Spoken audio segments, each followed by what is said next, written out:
होगा।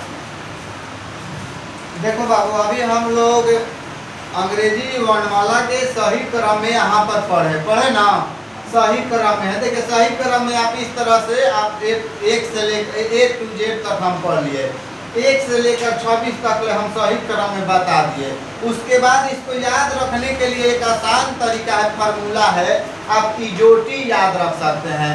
इजोटी किस पर आधारित है? तो 5 के पहाड़ा पर आपको याद रखना है कि 5 के पहाड़ा अगर आ रहा है तो इजोटी आपको याद हो जाएगा, ठीक है ना। क्योंकि एक के बाद 5वां नंबर पर आपका ई आ रहा है, 10वां नंबर पर आपका आई आ जाएगा, जे आ जाएगा कि नहीं आ जाएगा, और फिर 15वां नंबर पर ओ आ जाएगा, और 20वां नंबर पर टी, और 25वां नंबर पर वाई। इसीलिए इजोटी हम इसको याद रखेंगे, ठीक है। अब देखिए यहाँ पर तक हम लोग का सही है, ध्यान रखिएगा।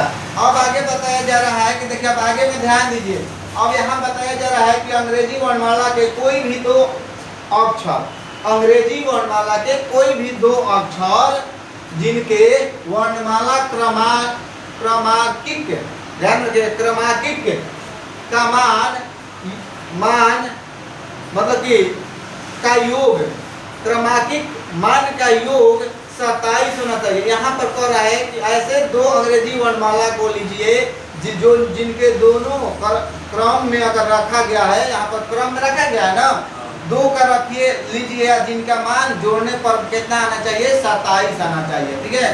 तो क्रमांकिक मान का योग 27 आना चाहिए।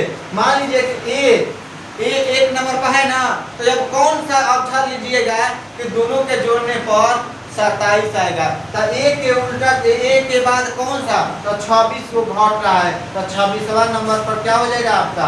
26वां नंबर पर जेड को लेने पर, तो ए और जेड को, तो उसी तरह से यहाँ बता दिया गया है, ए और जेड को जोड़ने पर 26 हो जाएगा, बी और वाई को जोड़ने पर 27 हो जाएगा, 27 होना चाहिए, दोनों का योग, ध्यान रखिएगा।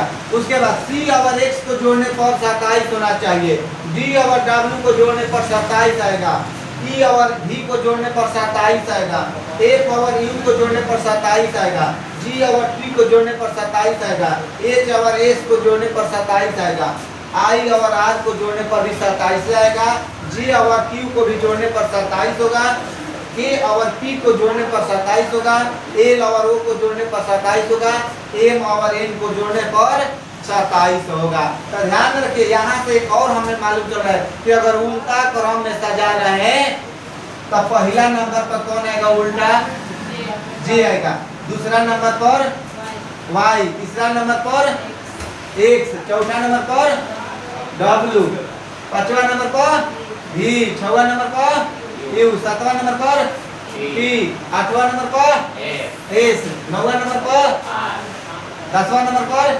क्यू, 11वां नंबर पर पी, 12वां नंबर पर ओ, 13वां नंबर पर एन। अब फिर अब मान लीजिए 14 नंबर पर जोड़िएगा तो 14 पर एम, 15 पर एल, 16 पर के, 17 पर जे, और सब, हाँ 17 पर जे हो गया जे, 18 पर आई, मतलब इस तरह से अब बढ़ते फिर 26 पर चलेगा। मतलब कि उल्टा गिनती गिनिएगा, यहाँ से 1 2 ऐसे गिनिएगा ना, सीधा कर रहा है तो सीधा ये हो जाएगा, आगे से गिनिएगा और उल्टा करिएगा तो इसके विपरीत वाला जो अंक है, अक्षर है, ये आपका आ जाएगा। मतलब कि दोनों का योग कितना होगा? 27। मतलब कि उल्टा अगर गिनिएगा तो वैसे 2 अक्षर होंगे जिनका योग कितना होना चाहिए? 27 होना चाहिए, तब आपका बनेगा। तो देखिए, जो भी आपको वर्णमाला परीक्षण से संबंधित फार्मूला था, जो भी था, हम आपको बता दिए। अब हम लोग आप सेट प्रैक्टिस करेंगे, ठीक है ना। अब हम इसके बाद हम लोगों को जो भी फार्मूला था, जो कुछ भी जानना था, जान लिए। अब हम लोग सेट प्रैक्टिस करेंगे तो वहाँ पर मालूम चलेगा कि क्या क्या आता है एग्जाम में, उसके अनुसार हम अपना तैयारी कर लेंगे। कोई दिक्कत किसी को नहीं ना? तो चलिए हम अब आगे चलते हैं सेट प्रैक्टिस के लिए, ठीक है।